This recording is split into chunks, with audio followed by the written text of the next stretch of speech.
Bhanumathi మైసమ్మకు phone చేస్తూ ఉంటుంది. ఇంతలో అక్కడ ఉన్న మైసమ్మ, "ఏంటి భాను ఇప్పుడు ఫోన్ చేశావు?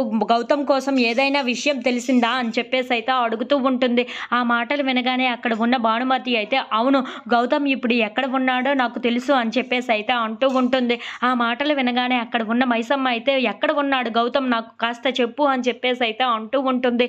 ఇంతలో అక్కడ ఉన్న భానుమతి అయితే, "ఇక్కడ మదనాపురంలో ఆదికేశవ అన్న వాళ్ళ ఇంట్లో ఉన్నాడు గౌతమ్" అని చెప్పేసైతే అంటూ ఉంటుంది.